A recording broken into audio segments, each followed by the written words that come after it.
Chapter 11. Ellie. I promised myself I wouldn't think about him. But the way he leaned forward when we argued at the party had me clenching my thighs together. He looked alive during that stupid fight about rom-coms. But D is an ass.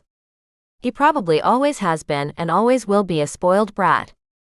That's why it surprised me when I woke up in the middle of the night a few days later and realized I had barely thanked him for driving me. I didn't even offer him gas money. He'd probably say no. But I should have offered. With a groan, I bury my face in the pillow and try to put it out of my head.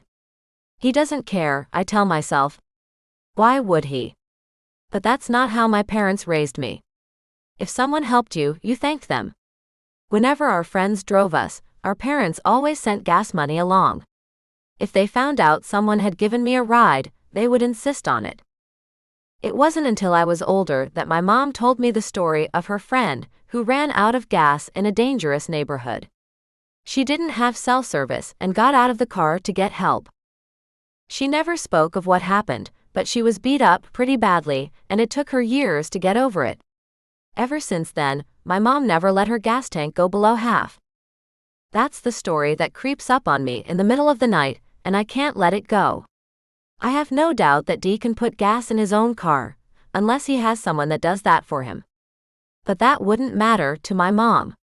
If she heard of this, she would plant her fists at her side and give me the look. It's impossible for me to sleep until I whisper a promise to her that I will give him gas money. Come Friday, I feel silly as I make sure I have a $10 bill on me. He's probably going to laugh in my face. But it's for my peace of mind. I'll just go up to him before class and hand it over. Then I can go back to ignoring him. The gas money is taking up too much brain space.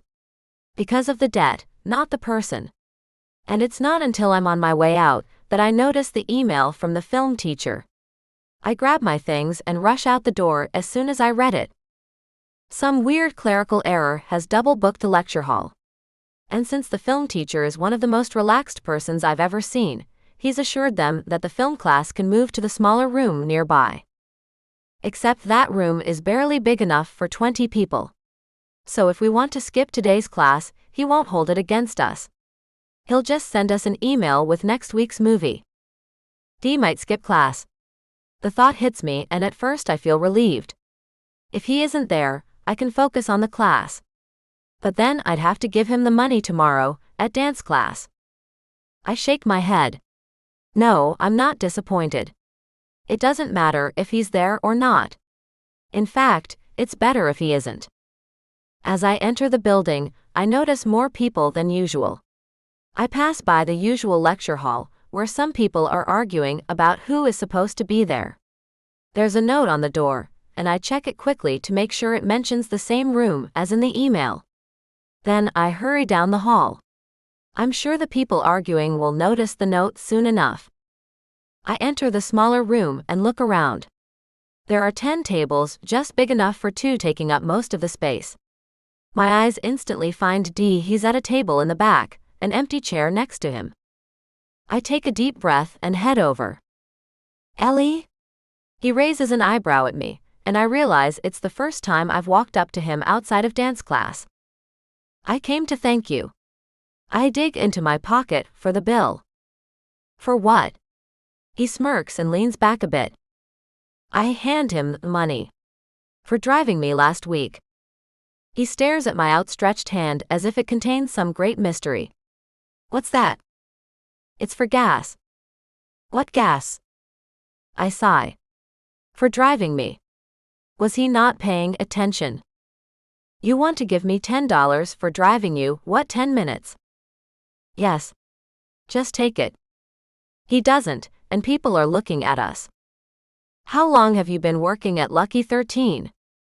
Almost a year. Will you just take the money? Why do you work there? I wish he'd just take the money so I can leave.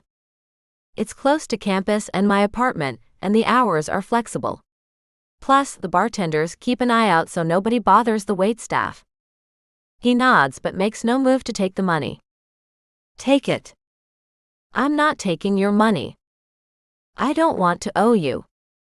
I didn't give you a kidney or anything. You don't owe me. There's some shuffling, and I notice the teacher entering the room. Try to find seats if you can, he says as he walks to the front. The room is filling up, and I lean forward and tuck the money into D's shirt pocket. I instantly regret it. His muscles are hard and warm under his shirt, and I want to let my hand linger. But I pull away and straighten. Looking around, I try to spot an open seat. I've waited too long. All the chairs are occupied. I swear under my breath. D pats the chair next to him and leaves his arms across its back. I guess we'll be seatmates. I make sure he sees me roll my eyes as I go to sit. He doesn't remove his arm, and I try not to lean back. There are more chairs. Take one and find a table, the teacher says as a group of people appear in the door. They pull up chairs and squeeze 3 and 4 to each table. I scoot closer to D as someone comes to join our table. He smirks at me, but his arm is still behind me. Could you remove your arm? I give him my best glare. Your wish is my command. I'm finally able to relax and get out my notes on the movie we watched. But as the discussion starts, I'm aware of every movement he makes. Every time his arm or leg brushes against mine, it sends tingles through me and I'm barely aware of what we're talking about. When it's time for the break, all I want is to run away and never come back.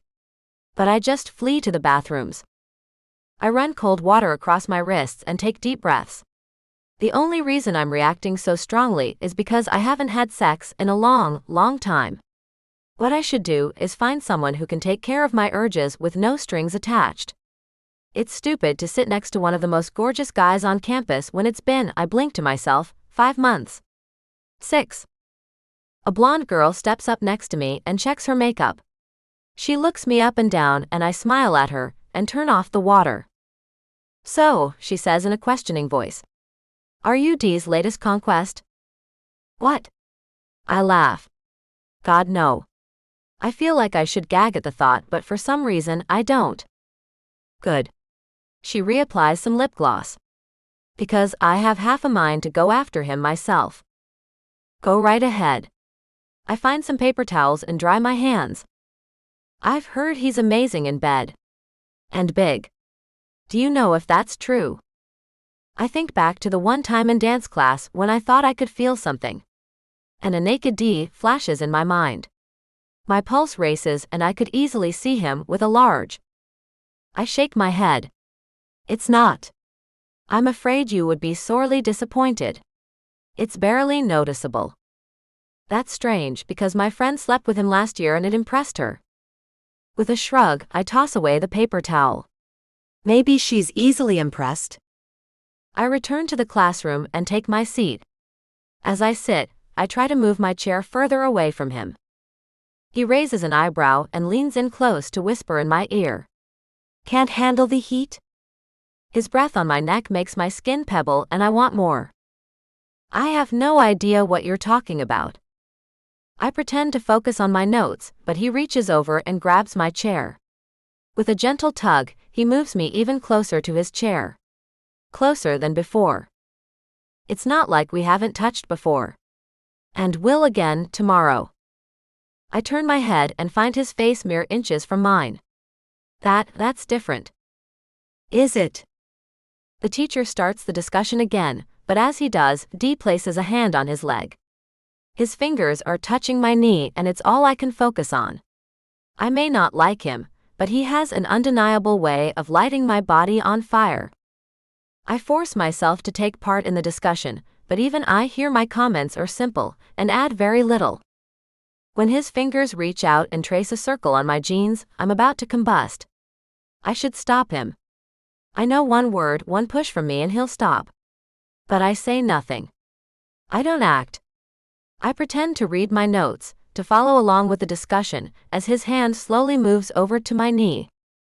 As soon as class is over, I grab my things and rush out. I don't want to confront him. I don't want to talk about what just happened. Because I don't know what that was. All I know is that my panties are soaking, and my body is aching. He touched my leg. He's a horrible person who's probably slept with half the girls on campus, and he placed his hand on my knee. And the girl in the bathroom. She said he's good in bed.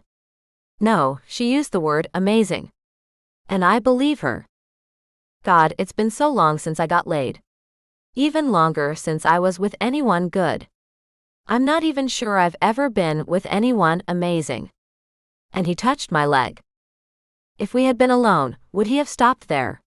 Or would his hand have moved further up? Would he have leaned forward to kiss my neck? Would he take his time, or was he all about the action?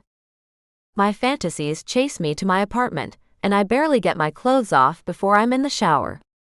A cold shower. Ice cold. This was not supposed to happen. I need to put him and my stupid urges out of my mind. Whatever is going on has got to stop.